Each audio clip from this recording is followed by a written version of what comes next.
Hello बच्चों, मैं Anju assistant professor government college Manglana. आज अपन बात करेंगे अमेरिकी संविधान की। अमेरिकी संविधान की विशेषताएं या है क्या, व्यवस्था क्या है अमेरिकी संविधान की, कैसे संशोधन होता है, इन सब के बारे में चर्चा करने से पहले हम अमेरिका के संविधान की पृष्ठभूमि देख लेते हैं। मतलब अमेरिका का निर्माण कैसे हुआ, कैसे संविधान का निर्माण हुआ, उसके बाद अपन विशेषताओं की चर्चा करेंगे। तो अगर हम उदय की बात करें तो इसको 4 चरणों में बांट सकते हैं। पहला युग है औपनिवेशिक युग। देखो बच्चों, शुरू से अपन पढ़ते आ रहे हैं कि अमेरिका के कोलंबस ने 1492 में खोज की थी। और हुआ क्या था कि जैसे भारत और यूरोप के बीच में व्यापार होता था पहले से ही, 14वीं सदी से या 13वीं सदी से पहले से ही अमेरिका और भारत के बीच में व्यापार होता था। लेकिन ये व्यापार भूमि के माध्यम से होता था, स्थल मार्ग से होता था, समुद्री मार्ग की जानकारी नहीं थी। तो अमेरिका का जो सम्राट था उसने कोलंबस के जहाज़ को स्पॉन्सर किया था भारत के लिए समुद्री मार्ग खोजने के लिए। लेकिन हुआ क्या था कि कोलंबस से पहले भी कई सारे जो उन्होंने भारत की खोज करने की कोशिश की थी, कई सारे नाविकों ने, लेकिन कोई भी अफ्रीकी खंड को पार नहीं कर पा रहा था। कोई भी अफ्रीका के चक्कर लगा के इंडिया तक नहीं पहुंच पा रहा था, इसलिए अफ्रीकी खंड को अनंत मान लिया था।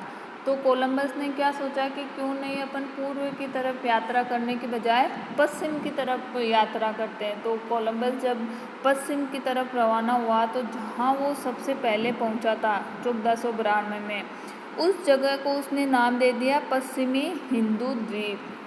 क्योंकि कोलंबस तो इंडिया की खोज में निकला था, इसलिए उस जगह को वेस्ट इंडीज़ नाम दे दिया गया। और जो वहाँ के जो निवासी थे उनके जो स्किन का कलर था, चमड़ी का कलर था, वो थोड़ा रेडिश था, इसलिए उनको कोलंबस ने कहा रेड इंडियन। जिनके लिए अपन अगर सही शब्द काम में ले तो नेटिव अमेरिकन मुझे लगता है ज़्यादा ठीक रहेगा। जब 1492 में कोलंबस के द्वारा अमेरिका की खोज कर ली गई तो यूरोप के लिए एक व्यापार करने के लिए एक नई जगह मिल गई थी यूरोप को। तो 16वीं-17वीं शताब्दी में कई यूरोपवासी अमेरिका की तरफ रुख करने लग गए। कई यूरोपीय देश जैसे स्पेन हुआ, फ्रांस हुआ, इंग्लैंड हुआ, इन देशों ने अमेरिका के साथ व्यापार करना शुरू कर दिया। और इनका यूरोप वासियों का अमेरिका की तरफ रुख करने का मेन कारण धार्मिक और आर्थिक था। जैसे अपन लोग भी उपनिवेश थे ब्रिटिश सरकार के, तो उपनिवेश बनाने का मेन कारण व्यापार था। और इसी तरीके से ब्रिटेन के जो वासी थे, या अपन यूँ कहे कि फ्रांस स्पेन के लोगों ने अमेरिकन भूमि को उपनिवेश बनाना शुरू कर दिया अपने आर्थिक और धार्मिक कारणों से, व्यापार करने के लिए। और धार्मिक कारण क्या थे कि जो यूरोपीय देश है उनमें ईसाई धर्म को फॉलो किया जाता है। ईसाई धर्म को 2 वर्ग ईसाई धर्म में भी है, या ईसाई धर्म 2 वर्गों में बटा हुआ है, प्रोटेस्टेंट और कैथोलिक। होता क्या था कि अगर सम्राट कैथोलिक संप्रदाय का है तो प्रोटेस्टेंट धर्म को या प्रोटेस्टेंट वर्ग के लोगों को किसी न किसी तरीके से पीड़ित किया जाता था। जैसे उनके ऊपर एक्स्ट्रा धार्मिक कर लगा दिया जाता था, उनकी धार्मिक गतिविधियों पे रोक लगा दी जाती थी।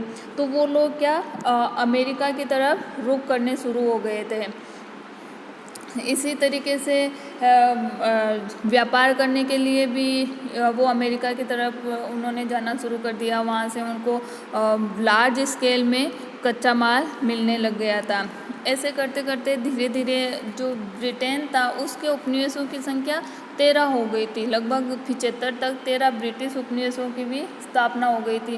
ब्रिटिश उपनिवेशों के अलावा स्पेन के भी कई सारे उपनिवेश थे, फ्रांस के भी कई सारे उपनिवेश थे। इन उपनिवेशों की जो आंतरिक जो व्यवस्था है इसके लिए इन्हें स्वतंत्रता प्राप्त थी। मतलब ब्रिटिश उपनिवेश थे तो गवर्न ये ब्रिटेन की तरफ से हो रहे थे। इनके विदेशी संबंध या जो उनके सेना रखनी नहीं रखनी, युद्ध करना, ये सारे डिसीजन ब्रिटिश गवर्नमेंट लिया करती थी। लेकिन इनकी आंतरिक व्यवस्था कैसी होगी ये वहाँ के जो लोकल व्यापारी थे या वहाँ के जो ब्रिटिश लोग गए हुए थे ये उन पे डिपेंड था। मतलब आंतरिक प्रशासन की उनको अभी भी छूट प्राप्त थी। अब अगला स्टेप अगर अपन लोग देखें तो ये होगा स्वतंत्रता की घोषणा।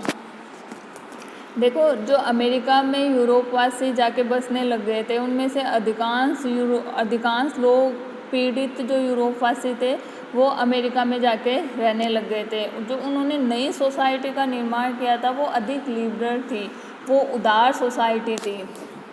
और धीरे धीरे इन लोगों ने वहाँ पर अपनी संस्कृति और राष्ट्रीयता का विकास कर लिया था। अपनी परंपरा, अपनी संस्कृति, अपनी नई राष्ट्रीयता का विकास कर लिया था, जिसको अपन लोग बोले तो अमेरिकी राष्ट्रीयता का विकास कर लिया था। और धीरे धीरे इनका अपने जो मूल देश था उससे लगाव इनका धीरे धीरे कम होता गया था।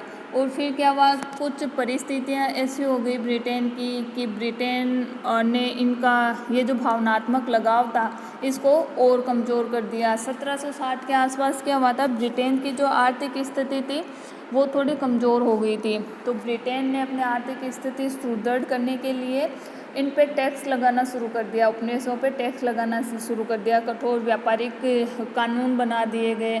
इन उपनिवेशों ने उनका विरोध किया।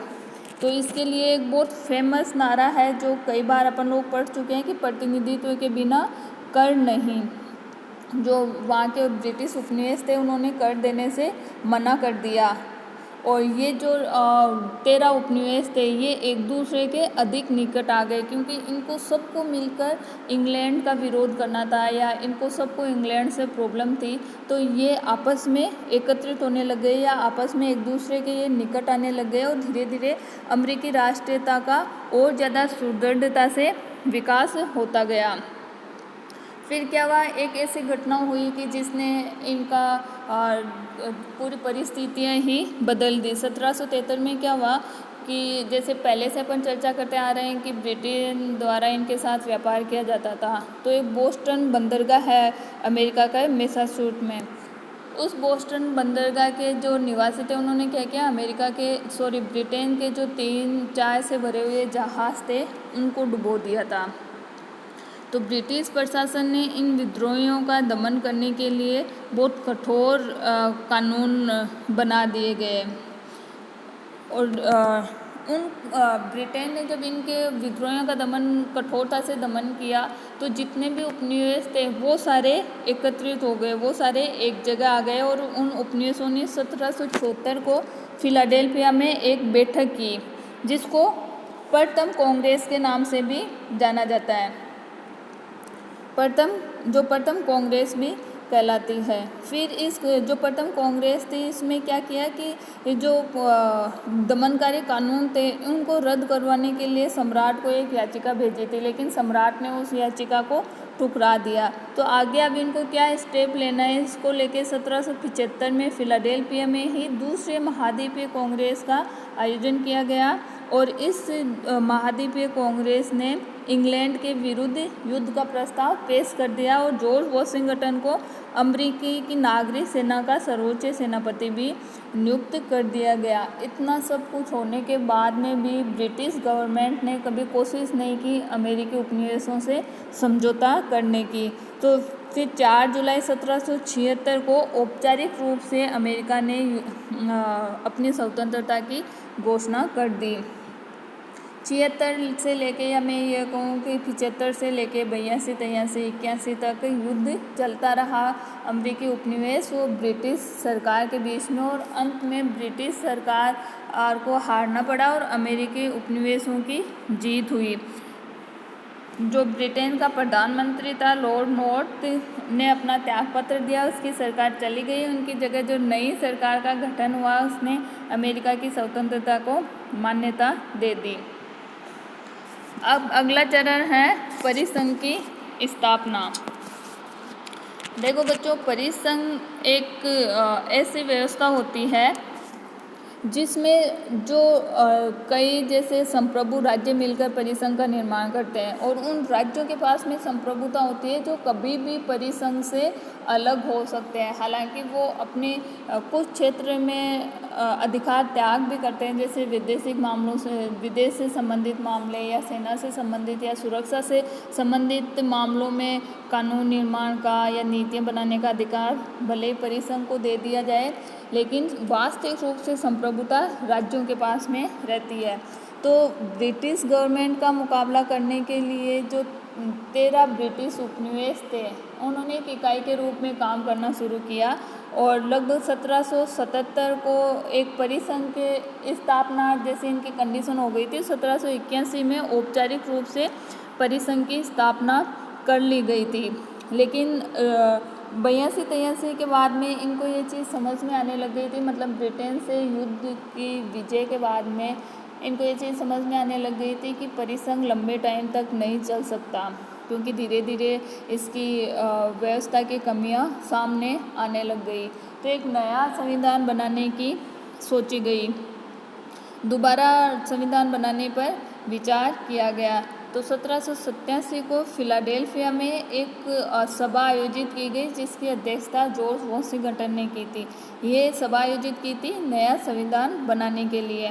अब इसमें 2 धड़े बन गए थे, जो 13 राज्यों के प्रतिनिधियों ने इसमें भाग लिया था, इसमें 2 धड़े बन गए थे। एक तो वो वर्ग जो संघवाद का समर्थन कर रहा था और दूसरा वो वर्ग जो संघवाद का विरोधी था, मतलब जो परिसंघ को बनाए रखना चाह रहा था, लेकिन अंत में संघवाद के समर्थकों की जीत हुई। अब बात आई कि संघ की फिर व्यवस्थापिका कैसी होगी, व्यवस्थापिका के गठन की पद्धति कैसी होगी, राज्यों को कितना प्रतिनिधित्व मिलेगा, क्या सिस्टम होगा। इसके लिए एक महान समझौता संपन्न हुआ।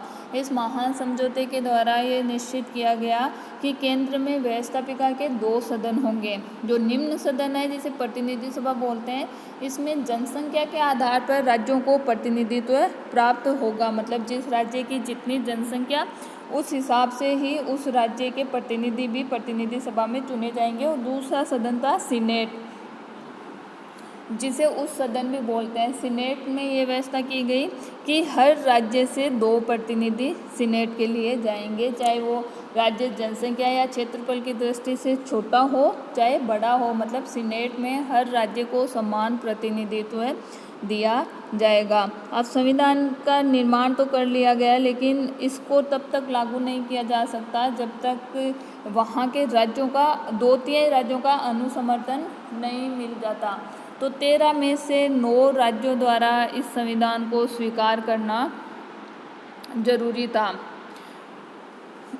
तो 9 राज्यों ने लगभग 1789 तक आते आते संविधान का अनुसमर्थन किया। तो अभी जो अमेरिकी संविधान है उसका निर्माण 1787 को हुआ था, लेकिन वो 1789 में जाके संविधान सुचारू रूप से काम करना, या ये कहे कि 1789 में संविधान लागू हुआ था, जिसमें अभी तक सिर्फ 27 संशोधन ही किए गए हैं।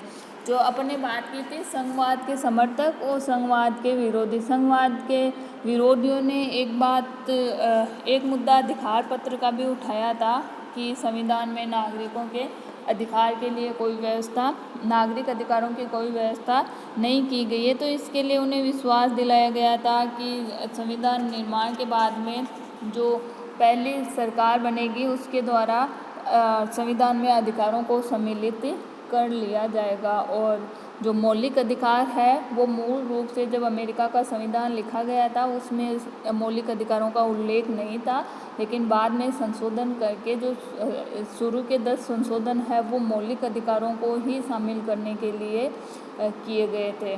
तो इस तरीके से विश्व का पहला निर्मित और लिखित संविधान अस्तित्व में आया। अब अगले वीडियो में अपन चर्चा करेंगे अमेरिकी संविधान की विशेषताओं की।